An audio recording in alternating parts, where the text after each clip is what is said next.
She already told you she was going to use you.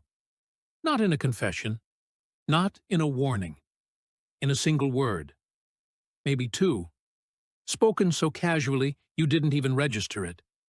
But your body did. That tightness in your chest when she said it. That brief pause before you responded. That was your instinct screaming, and you ignored it. Most men don't get manipulated through elaborate schemes. They get manipulated through vocabulary, through words so common, so innocent-sounding, that they never think to question them. And by the time they realize what happened, she's gone. Along with their time, their energy, and a piece of their self-respect they won't get back easily. Today, you're going to learn 7 words women use right before they play you. Not theories, not guesses. Patterns that have been documented by philosophers and psychologists for centuries. And more importantly, you're going to learn exactly what to do when you hear each one. Not to manipulate back, but to see clearly. Because the man who sees clearly cannot be played. Robert Greene wrote that the greatest power is the ability to see people as they are, not as they present themselves. That's what this video gives you. Sight. The kind that cuts through performance and reveals intention. Once you have it, you'll hear these words differently. You'll feel them differently. And you'll respond in ways that shift the entire dynamic. Here's what Nietzsche understood that most men don't. Language is not neutral. Every word carries weight, direction, purpose. When someone chooses one word over another, they're not just communicating information. They're attempting to shape your perception, to frame reality in a way that serves them. Women understand this instinctively, not because they're evil, not because they're all manipulators, but because they've been socialized to navigate power indirectly. While men were taught to pursue openly, women learned to influence subtly, and language became their primary instrument. This isn't criticism, it's observation. The man who judges this loses. The man who understands it gains. Carl Jung called this the difference between the persona and the shadow. The persona is what someone presents. The shadow is what they conceal. Most men only see the persona. They hear her words at surface level. They take them at face value. And they get played precisely because they refuse to look deeper. You're about to look deeper. Not with paranoia, not with cynicism, but with clarity, the kind that protects you without hardening you. Let me tell you what happens when a man learns this. He stops chasing certainty from her and starts generating it from himself. He stops asking, "What did she mean?" and starts trusting what he observed. He stops performing for approval and starts living from principle. That shift changes everything. Not just with women, with everyone. Schopenhauer wrote that most people live their entire lives reacting to external forces, never realizing they have the power to respond from internal authority. This video is about building that authority. Word by word, situation by situation, until you become the kind of man who cannot be destabilized by language designed to unsettle. Here's the structure. 7 words, each one analyzed for what it reveals, why she uses it, what most men do wrong, and exactly how to respond. By the end, you won't just understand these words, you'll recognize them instantly. And recognition is immunity. The first word is the one you've probably heard 100 times without ever questioning it. It sounds like an explanation, it feels like a reason, but it's neither. Word 1. Complicated. It's complicated. 3 syllables that have frozen more men in place than any direct rejection ever could. Because rejection is clear. Rejection lets you move forward. But complicated keeps you suspended. Waiting. Wondering. Hoping that complexity will somehow resolve into clarity. It never does. Because that was never the point. When she tells you it's complicated, She's not describing her situation. She's describing your position in it. You're the variable she hasn't decided how to use yet, the option she's keeping open while she evaluates other options. Complicated means you're not her priority, but she doesn't want to lose access to you either. Robert Greene identified this as a classic power move in seduction. Keep targets in uncertainty. Never let them settle into security or rejection. The space between yes and no is where emotional investment grows strongest, and complicated creates that space perfectly. Most men hear complicated and think patience is the answer. They believe if they just wait long enough, demonstrate enough understanding, prove they can handle the complexity, she'll eventually choose them. This is precisely what she's counting on. Daniel Kahneman's research on cognitive bias revealed something crucial. Humans overvalue what they've already invested in. The more time you spend waiting, the harder it becomes to walk away. Not because the situation improved, but because leaving would mean admitting the investment was wasted. So you stay, and invest more, and the trap deepens. Here's what Machiavelli would tell you. Never invest in positions that depend entirely on another person's decision. Secure your own ground first. When you hear complicated, recognize it for what it is. A holding pattern designed to keep you available without requiring her commitment. The response is simple, but requires discipline. You say something like this: I understand. When things get clearer for you, you know how to reach me. Then you walk. Not with anger. Not with bitterness. With calm certainty that your time has value, and you do not suspend your life waiting for someone else, is clarity. What happens next reveals everything. If she genuinely has feelings but life circumstances are complex, she'll find clarity quickly once she realizes you're not waiting around. If she was using complicated as a stall tactic, she'll either fade or double down with new complexity. Either outcome gives you information, and information is what you need. Jung would say this response forces a confrontation between her persona and her shadow. The persona says, complicated to maintain options. The shadow knows exactly what she wants. When you remove yourself from the equation, you force that internal conflict to resolve. Whatever emerges is her truth. Word 2. Whatever. This one hides behind casual indifference. Whatever you want. Whatever. It doesn't matter. Do whatever. On the surface, it sounds like flexibility, easygoing, low maintenance. But that's the mask. Underneath, whatever is a transfer of responsibility designed to set up future blame. Here's the pattern. She says, whatever. You make a decision. The outcome isn't perfect. Suddenly, she has ammunition. Well, you're the one who wanted to do this. I didn't even care about that, remember? You always choose without thinking about what I want. Schopenhauer identified this as a fundamental strategy in interpersonal conflict.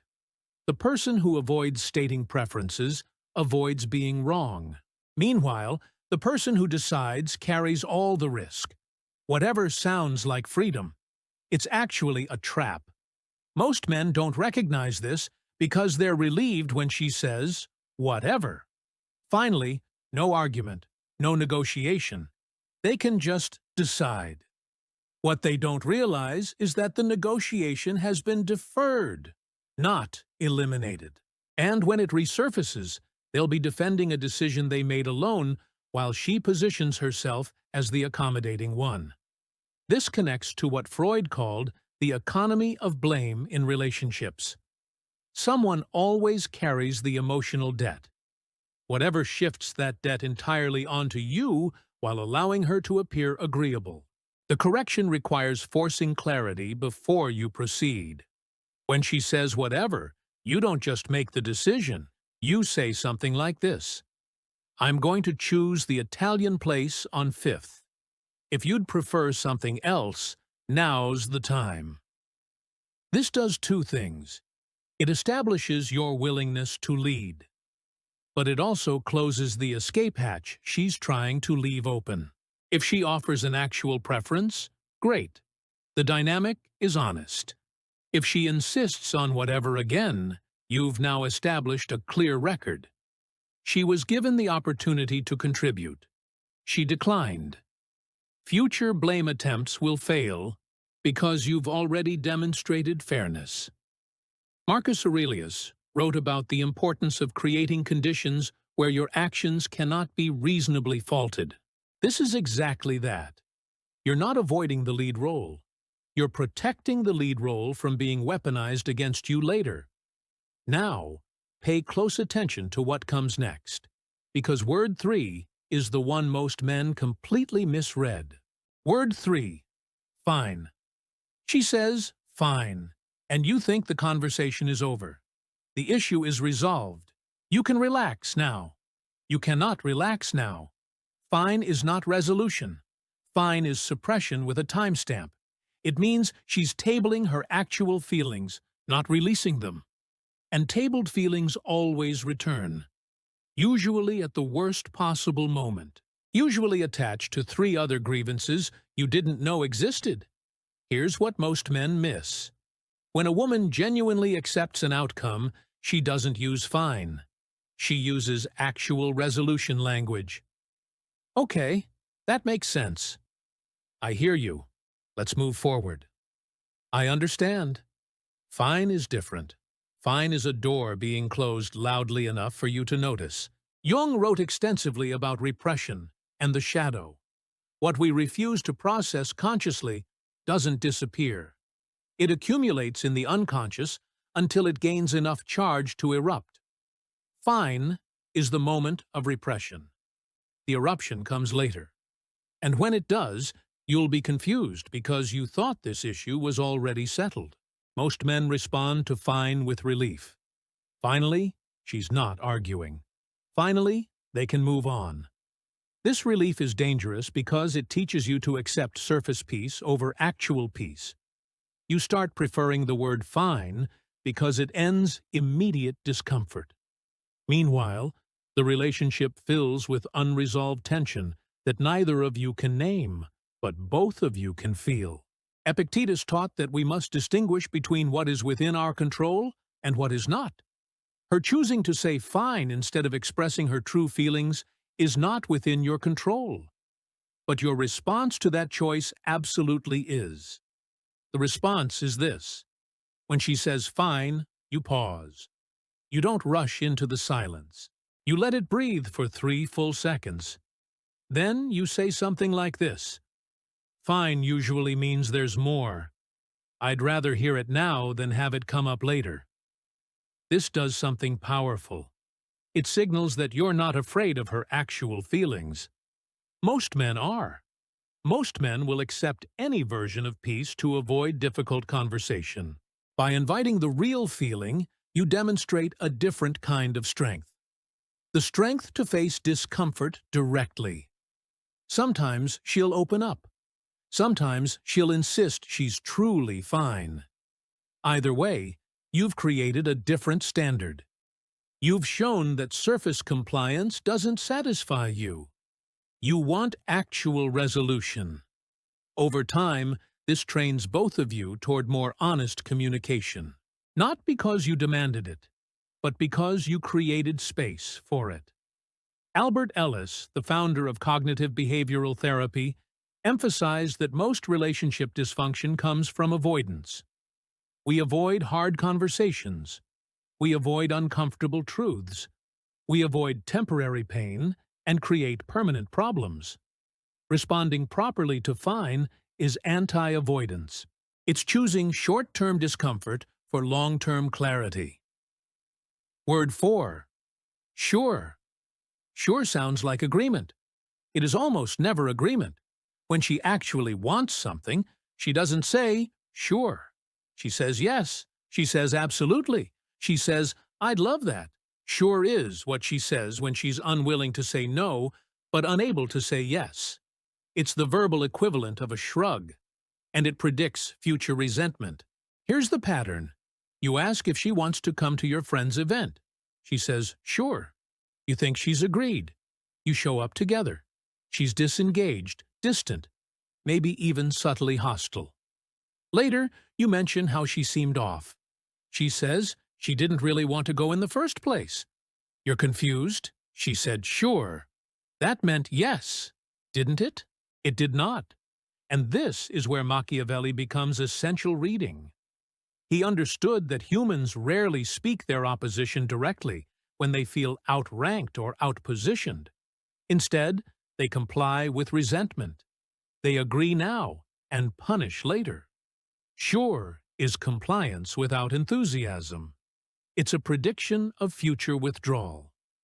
This connects to Robert Cialdini's research on commitment consistency. Once someone says yes, even a lukewarm yes, they're supposed to act consistently with that yes. But when the yes was never genuine, the consistency breaks down. And the person who forced the yes gets blamed for the discomfort that follows. Most men ignore the quality of the yes because they're focused on getting the yes. They hear sure and move forward immediately, relieved that they didn't get rejected. This is short-term thinking that creates long-term problems. The correction requires calibrating to enthusiasm, not just compliance. When you hear sure, you follow up. That doesn't sound like you actually want to. I'd rather you come because you want to be there. It's okay if you'd rather skip this one.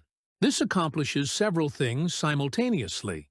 It demonstrates that you value her genuine presence over her obligated presence. It removes the pressure of compliance so she can express her actual preference. And it protects you from the resentment that always follows forced agreement. Nietzsche wrote about the importance of dealing with people as they are, not as their words claim they are. Sure tells you she's conflicted at best, opposed at worst. Accepting sure as yes is a choice to ignore information that's being given to you clearly. Word 5 is different from the others. It doesn't predict resentment. It predicts something worse. Word 5. Interesting. When she says something you did or said is interesting, you're in danger. Not the kind of danger that's immediate. The kind that's structural. Because interesting is the word of observation, not participation. And the moment she becomes your observer, she's stopped being your partner. Here's what happens. You share an idea, a plan, a feeling. Instead of engaging, she says, "That's interesting." No follow-up questions, no reciprocal sharing, just interesting, like she's taking notes on a specimen. Jung would recognize this immediately as psychological distancing. The observer self protects from the experiencing self. When we find someone interesting, we're studying them from outside. When we find them compelling, we're drawn in from inside. Interesting is the word of detachment dressed up as curiosity. Most men hear interesting and feel validated. She's paying attention. She finds me stimulating. This is another misread. Genuine interest shows differently. It shows through questions, through remembering, through building on what you shared. Interesting with nothing following is not interest. It's assessment. Why does she assess? Because she's deciding. She hasn't committed to you, so she's still evaluating. And here's the brutal part. The longer you remain in assessment mode, the less likely you are to ever exit it. Because being interesting is not the same as being chosen. You can be interesting forever. Chosen requires a different dynamic entirely. Schopenhauer observed that most human relating is performative rather than authentic. We present ourselves as interesting to gain social value. But the man who lives to be interesting becomes dependent on the observer. His worth requires her evaluation. This is inverted power, the kind that guarantees losing, The response is counterintuitive. When she says interesting, you don't try to become more interesting. You become less available. Not rudely, not dramatically. You simply stop performing for the observer. You might say something like this: "Yeah, anyway, what's going on with you?" Notice what this does. It refuses to expand on the interesting thing. It pivots the attention back to her. It signals that you're not hungry for her analysis. Over time, this creates a different dynamic. Either she stops observing and starts participating, or she loses access to the interesting content she was assessing. Both outcomes serve you. Because the man who continues performing for the observer trains her to see him as entertainment. And entertainment is what she watches, not what she chooses. Word 6. Relax. Relax, you're overreacting. Calm down. These are not requests, they are dismissals, and they predict something serious: the systematic invalidation of your perception. Here's the pattern. You notice something, a tone, a behavior, a contradiction. You bring it up. Instead of addressing it, she tells you to relax. Suddenly, the focus shifts from what you observed to how you're reacting. The original concern disappears. Your sanity becomes the issue. Gaslighting is an overused term, but this is the mechanism through which it operates. It's not about lying directly. It's about making you question your own senses. When you're told to relax enough times, you stop trusting your instincts. You start thinking, maybe I am overreacting. Maybe I am too sensitive. And then you stop bringing things up entirely. Robert Greene would call this a strategic confusion. The person who defines what's real controls the entire frame. By positioning your perception as excessive, she becomes the arbiter of reasonable. And once she holds that role, any concern you raise can be dismissed as you being dramatic. Freud understood that the psyche depends on external validation during development. When that validation is weaponized in adulthood, it destabilizes the entire personality. The man who accepts relax as feedback starts editing himself before he even speaks. He pre-screens his concerns through her expected reaction. He becomes smaller. Most men back down when told to relax because they don't want to seem uncontrolled. They associate calmness with strength, so being told to calm down feels like being told they're weak. They retreat to prove they're not what she implied. This is exactly backward. Retreating proves nothing except that her tactic works. And tactics that work get repeated. The response requires standing inside your own perception. When she says, relax, you don't yell. You don't escalate. You say something like this: I am relaxed, and I still noticed what I noticed. Let's talk about that, instead of how I'm feeling. This reclaims the frame. You're not arguing about your emotional state. You're redirecting to the original observation. You're refusing to let the subject change from her behavior to your reaction. Epictetus taught that no external force can disturb a mind that knows itself. When you trust your perception, relax loses its power. It becomes just a word. Not an invalidation. Not a dismissal. Just something she said that didn't land because you're grounded in what you observed. The final word is the most dangerous of all. Not because it's aggressive, because it seems like exactly what you want to hear. Word 7. Perfect. You're perfect. That's perfect. Everything is perfect. When she says perfect, something is wrong. Not because praise is suspicious, not because you should distrust compliments, but because perfect is not a word of intimacy. It's a word of performance. And when someone performs perfection, they're managing you, not connecting with you. Here's what's underneath. Genuine affection tolerates flaws. Genuine connection includes imperfection. When she sees you clearly and still chooses you, that's real. When she sees you as perfect, she's either not seeing you at all, or she's constructing an image that serves a purpose. Nietzsche wrote about the danger of being made into an ideal. When someone idealizes you, they're not relating to you. They're relating to their projection of you. And projections are fragile. The moment you deviate from the ideal, you become a disappointment. Not because you did anything wrong, but because you violated the image they needed you to be. Perfect also predicts something darker. It creates debt. You're perfect implies you should be grateful. You should recognize how lucky you are to be seen this way. And when you're positioned as lucky, you become compliant. You don't make demands, you don't set boundaries, because who complains when they're being called perfect? This is what Schopenhauer meant when he wrote about the will masquerading as reason.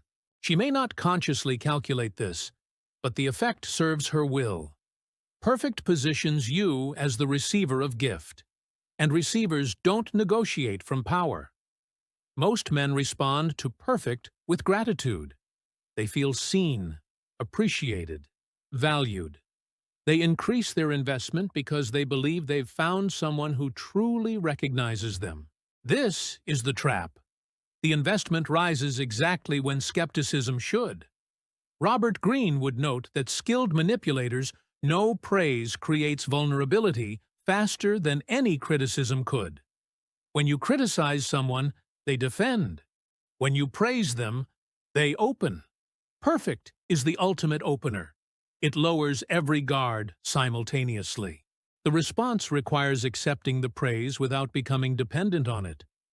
When she says you're perfect, you might say something like this: "I'm far from perfect, but I appreciate you."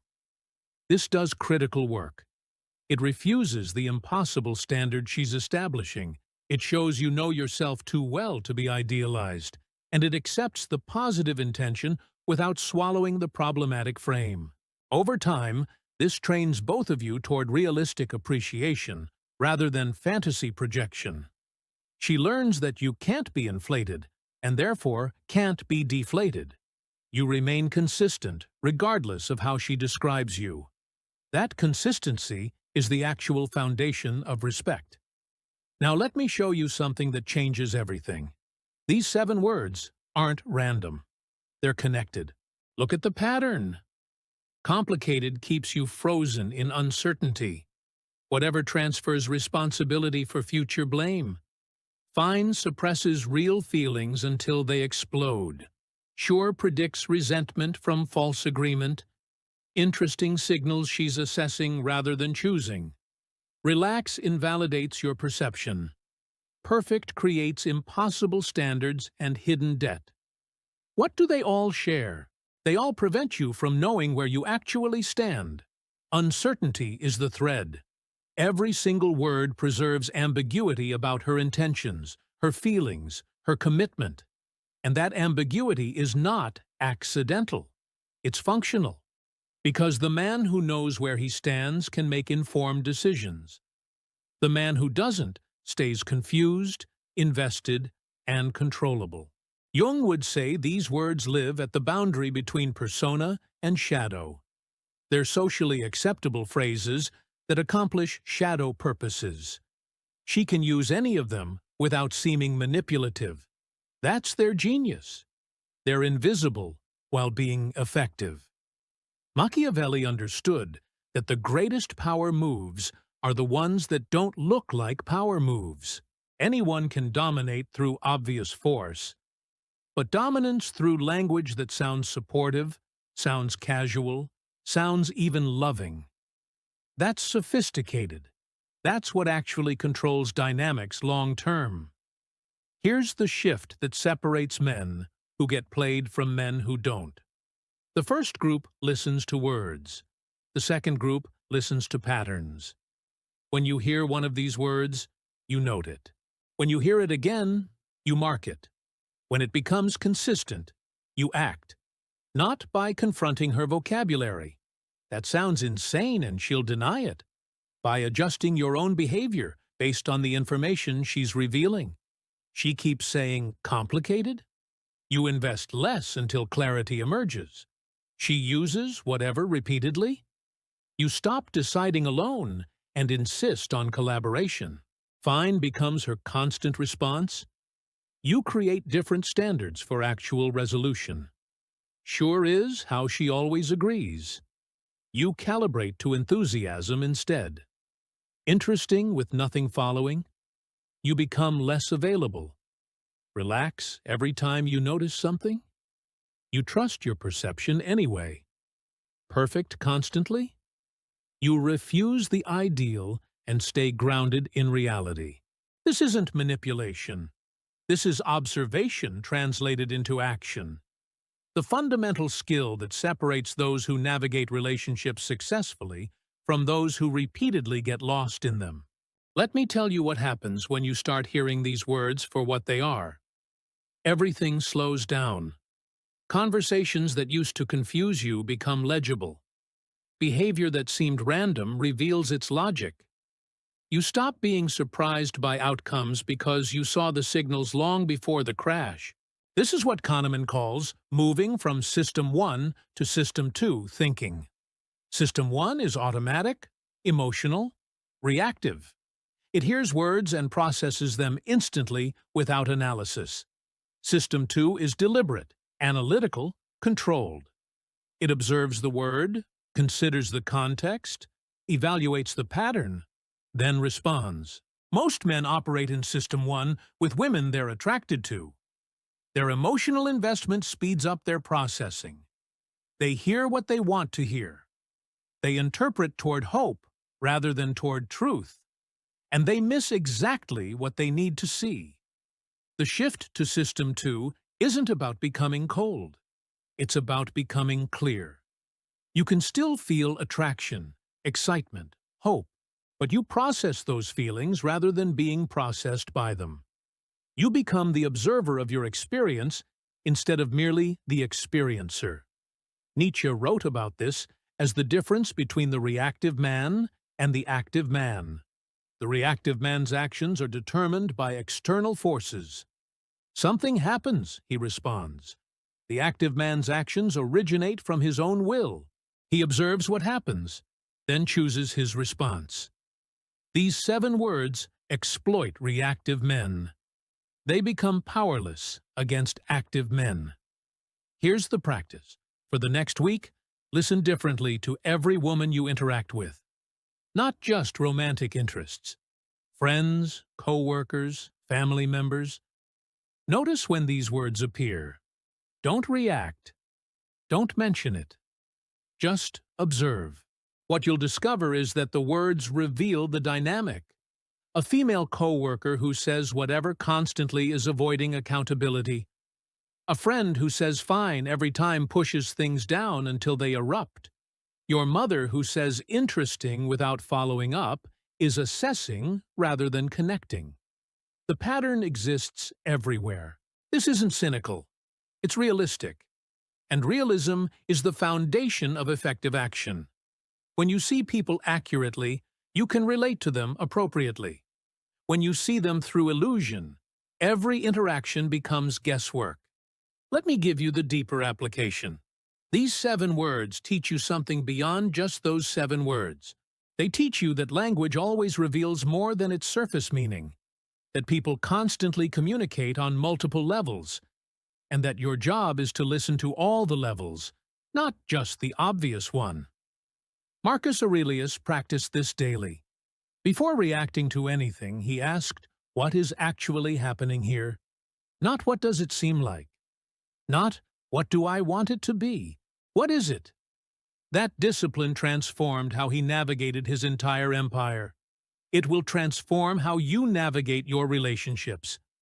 Here's something most people never understand. Women are not mysterious.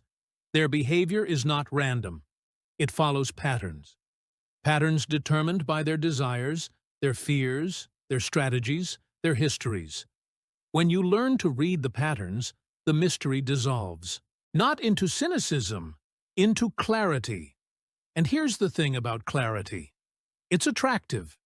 The man who sees clearly holds power in every room he enters.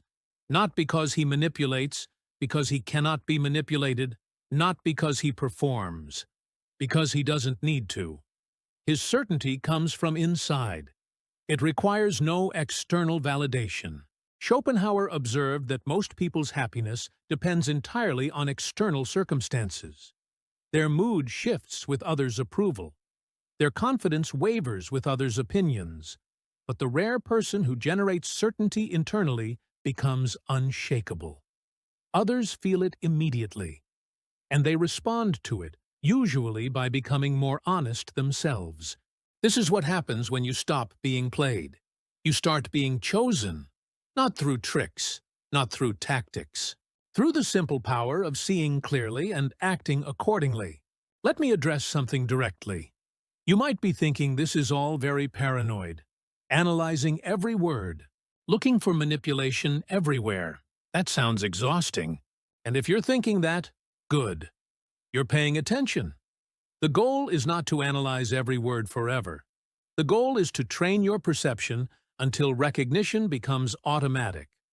Right now, you're unconsciously competent at language. You process words without thinking about them. The next stage is conscious competence. You notice the patterns actively. That requires effort. But the final stage is unconscious competence. You recognize the patterns automatically without effort. Fighters train techniques consciously for thousands of hours until those techniques become reflexive. Then, in actual combat, they don't think about them. They just respond correctly.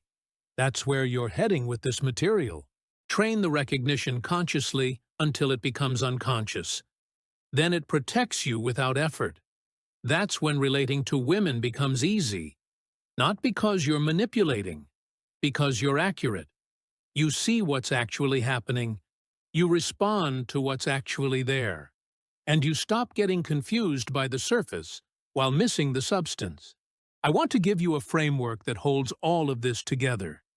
Something you can return to whenever you feel yourself getting lost in someone's words. Ask 3 questions about every significant statement she makes. Question 1. What does she want me to feel? Not what does this mean? What does she want me to feel after hearing it? Every communication attempts to create an emotional state in the receiver. Complicated wants you to feel confused and frozen. Whatever wants you to feel responsible. Fine wants you to feel relieved. Sure wants you to feel agreed with. Interesting wants you to feel observed. Relax wants you to feel wrong. Perfect wants you to feel indebted. When you identify the intended feeling, you regain choice over whether to actually feel it. Question 2. What does she avoid saying directly? Every indirect statement has a direct version that wasn't used.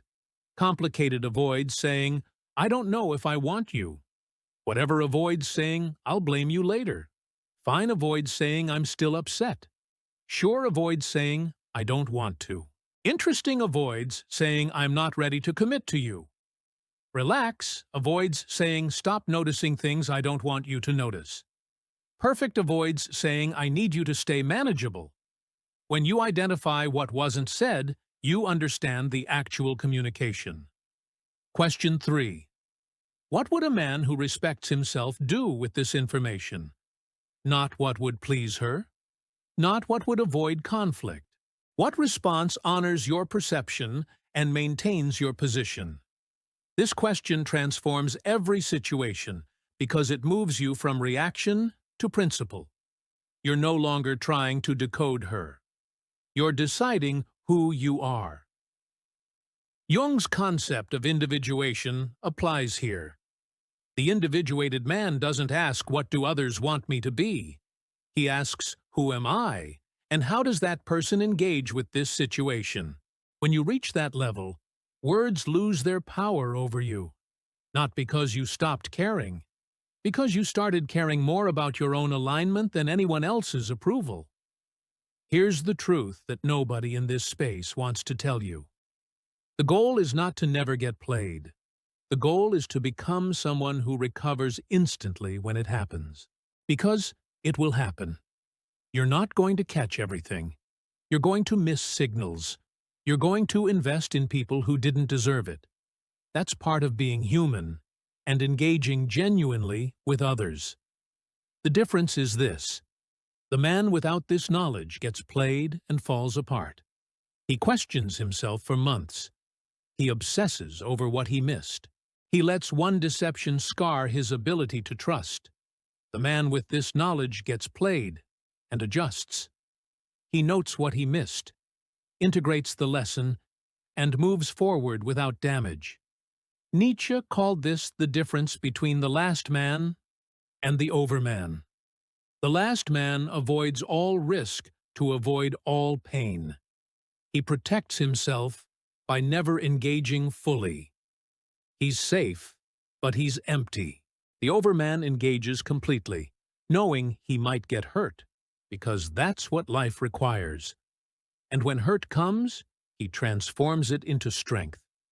That's what this material offers you. Not immunity from pain, the capacity to transform pain into power. Not certainty about others, certainty about yourself. Let me close with this. Every man who watches this video will hear these words again. Complicated? Whatever. Fine. Sure. Interesting. Relax. Perfect. Most will hear them and forget. They'll react automatically like they always have. They'll wonder why the same patterns keep appearing in their relationships. But some will hear them and remember. They'll pause for just a moment. They'll ask the questions. They'll choose their response rather than just producing it. And over time, those moments of pause will become their character. They'll become men who cannot be easily moved by language designed to move them. That's the separation point. Not intelligence, not looks, not money, awareness. The man who sees what's happening can respond to what's happening. The man who doesn't will always be responding to what he hoped was happening. You now have sight you didn't have before. What you do with it determines everything that follows. I'm not going to tell you to subscribe. If what you heard today hit, you already know you need more. The question isn't whether this channel serves you. The question is whether you're ready to keep building on what you started. Whatever you decide, remember this. The words people use reveal the game they're playing. And the man who sees the game is the man who wins it. Until next time.